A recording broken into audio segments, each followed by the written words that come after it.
China doesn't need to cross the LAC to put India under pressure anymore. It can actually do that from the sky, and the new satellite images show exactly how. Let me explain in next 2 minutes. So satellite imagery from late June and early July reported spotted of at least 11 Chinese J-20 stealth fighters across two air bases facing India. So 7 were seen at Hotan in Xinjiang and 4 at Damsheng in Tibet. And those locations are what make this story actually interesting. So Hotan is roughly 245 kilometers from Daulat Beg, which is India's strategic airfield in the northern Ladakh. And Damsheng is roughly 344 kilometers from Tawang in Arunachal Pradesh.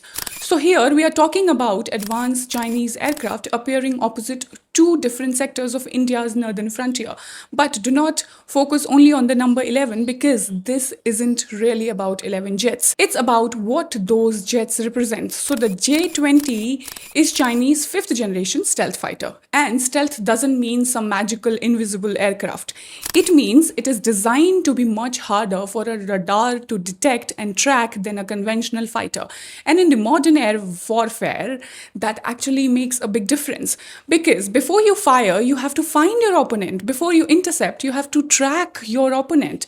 And if one side can detect, decide, and engage earlier, the advantage begins before the dogfight even starts. So now the J-20 appearing near India isn't entirely new. They have been observed at Hotan before.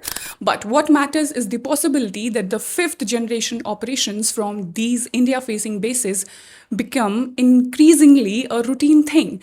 Because once something becomes routine, then you stop questioning it. So India has a plan for it every single day, not just during a crisis. And this is where we are entering in the story. So India has got Rafales, we have got Su-30, we have S-400, we have strong surveillance indigenous missile systems, and its own 5th generation fighter, the AMCA, which is under development. So no, these J-20 don't suddenly make India helpless, and the satellite pictures certainly do not mean that China is about to attack India. But the real question here is that, is India preparing for the kind of battlefield China is preparing for? And increasingly, the answer is yes, because India's response isn't to pretend the threat doesn't exist.